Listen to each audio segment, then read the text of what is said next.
Everyone. In this video, we are going to see about explore on this amazing project. It's a location prediction website which actually predicts the name of tourist places based on an image. So you will just need to upload an image to it, and it will use machine learning to get you the name of the tourist place. So let us consider that I have an image of somewhere in Asia, and I want to know the name of the image. So I could just use the website to predict the image. I could also always use something called Google Lens nowadays, but this is how it's always built. It's a basic of the basics. So let me check with this website and we'll go with the building of it. So I got an image like this that I collected from net. It's an unknown image, so it's from somewhere in Asia. So I will just feed this image as an input to this website. Then you will get a simple notification that upload is successful.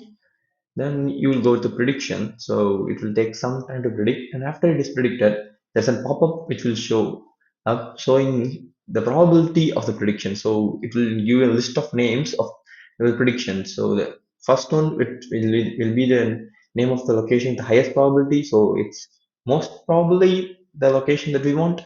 So the next one is of the order of probabilities of what the image will actually be. So let's see if it actually correctly predicts it properly. It will take some time as there is some machine learning going with that. So it has just predicted as Grand Palace, Pisa is the city, the Grand Palace, a Golden Mount. So let's check the Grand Palace. I got Google Images up and running here. So let me just paste it here. So it's already done that. So you could see that this is the image that we have given now. So it actually works perfectly. So we will just explore about this project. So I build this project and we will explore about it in 3 or 4 videos. In the first video or in this video, we will go to the front end, how actually this class animation and these buttons. So material is basically used for building of the project. The second video, we will go with the backend, and third video, we will go speak with the integrations of how the backend and front end integrates and work together. So I've also used Terraform for DevOps, and also something called Stack Scripts, which is actually an kind of DevOps property which can help to deploy the website. And also we will go with in the final video. We'll go with Docker and also deployment. So I've used something called Linode Cloud for deploying this website. So it's pretty easy to deploy. We can use Docker to deploy instances. So let us start with the front end, and I'll just explain how this actually in a class design and how all the design actually works through. So there is also a menu, so like this, and also a footer. So Google Landscape dataset V2 is actually used. So I will go part by part when we explore different concepts of it. So let's just go with the front end. So it is a code for that. So that's a background component. So it's a simple backdrop component, the loading symbol that you've seen and before the loading of pop-up. So it is simple backdrop component that are taken from Material UI. So this is the background. So you could see the back images, and this is the class design that are being used. So you could go to the background styles and you could see the class design. So it is the class design that is being used. So background, back shadows, and background filters and everything. So we are also providing this website as an actually a very responsive manner. So you could this is actually very responsive. You could just see. We'll just play with the tools.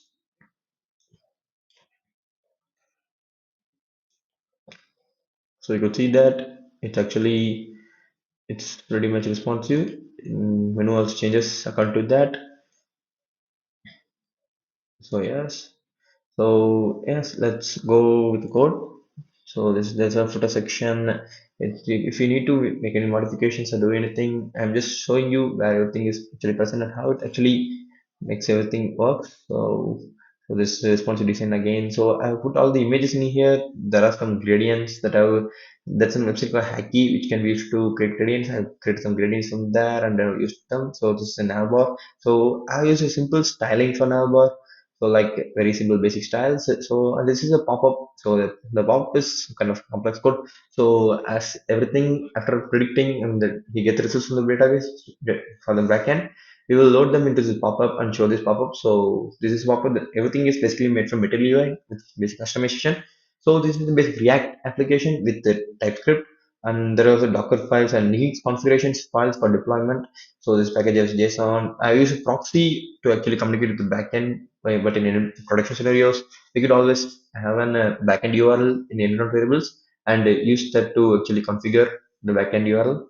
So this is some kind of props. So we will just see about it very clearly when the integration part on the third video. So this is the basic structure of the project and how it's going to be. So we will start the backend. The backend is made of Flask, Python. So I'm actually using a pre-trained machine learning model in TensorFlow Hub to actually make the predictions. So it is actually customized for Asia to make the predictions. So it's gonna be very much fun in the next video.